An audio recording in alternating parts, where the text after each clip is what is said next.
السلام علیکم دوستو، کیا حال ہے؟ کیسے یو نو مائی نیم از ذیشان علی. اور آج آپ کے ساتھ کچھ بات کرنی تھی جس وجہ سے میں نے کہا میں آپ کے ساتھ شیئر کروں. کچھ دن پہلے میرے جاپانیز دوست کے ساتھ بات ہو رہی تھی. وہ جو پاکستانی تھا، پاکستان سے وہاں پہ کام کے سلسلے میں گیا ہوا ہے جاپان میں. تو اس کا کہنا تھا کہ ذیشان بھائی، میں کچھ دن پہلے میں نے پاکستان سے اپنا ایک جاپانیز دوست تھا، اس کو میں نے کچھ چیزیں منگوا کے دی اور اس کی جو ٹیکس تھا وہ کافی زیادہ تھا جاپان میں. تو میں نے اپنے اس جاپانی دوست سے کہا کہ اگر تم پرمیشن دو تو میں اس کی انوائس کم کر دیتا ہوں، کہ اس کی انوائس سے تقریباً اس کی جو کاسٹ تھی وہ $730 تھی، جو ٹیکس تھا جو جاپان میں وہ پیسے ادا کرنے کے بعد ہمیں وہ ریسیو ہونی تھی. لیکن اس نے کہا نہیں، میں ٹیکس ادا کروں گا، آپ نے اس طرح کا کوئی کام نہیں کرنا. حالانکہ وہ میرا دوست کہتا کہ میں اگر چاہتا تو میں اس کی جو انوائس تھی وہاں پہ اس کی جو قیمت تھی وہ کم بتا کر اس کی پرائز کم کر سکتا تھا. آپ جب کیلکولیٹ کریں $750 کو، تو وہ تقریباً پاکستانی 2,06,000 بنتا ہے. میں آپ کو ایک غیر مسلم بندے کی کہانی سنا رہا ہوں کہ وہ جاپان میں رہنے والا ہے، جاپانی شہری ہے، اور میرے دوست نے کہا کہ میں اگر چاہوں تو میں اس کی قیمت کم کر سکتا ہوں. آپ کے ساتھ بات کرنے کا مقصد یہ ہے کہ میں آپ کو حب الوطنی اور وطن کے ساتھ محبت کے بارے میں بتانے لگا ہوں. میرے دوست کہتے ہیں کہ اگر میں چاہتا کہ میں اس کی پرائز کم کر کے اس کو ٹیکس سے بچا سکتا تھا. میں نے اس کے ساتھ یہ بات کی بھی، لیکن اس نے مجھے سختی سے منع کیا. اس نے مجھے یہ بات کہی کہ آپ نے اس طرح کا کوئی کام نہیں کرنا، میں اس کی جو قیمت ہے وہ ادا کروں گا.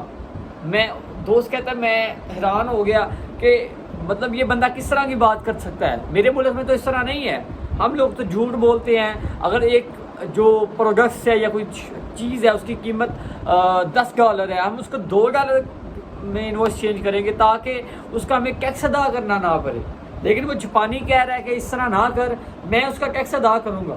یہ بات میرے لیے فکر کرنے والی تھی، لیکن بذات میں نے کوئی چینجز نہ کی. اس کو پارسل ریسیو ہوا. اس نے پھر بعد میں کہا کہ یار مجھے بہت زیادہ قیمت ادا کرنا پڑی ہے.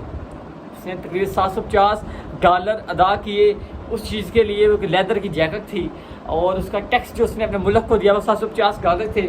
اس کو ٹیکس دینے کے بعد شرمندہ نہیں تھا بلکہ خوش تھا. تو میرے دوست کہتا ہے میں نے اس سے وجہ دریافت کی کہ یار یہ چیز تجھے جاپان سے اس سے سستی مل سکتی تھی، تو نے پھر بھی مجھ سے بائی کی ہے، لیکن میں نے تجھ سے کہا بھی تھا کہ میں اس کا ٹیکس کم کروا سکتا ہوں. تو میں تھوڑا سا پریشان ہو گیا. اس بندے نے جب مجھے یہ بات بتائی کہ وہ کہتا ہے کہ یار کہ میرے ملک کو فائدہ ہوا ہے.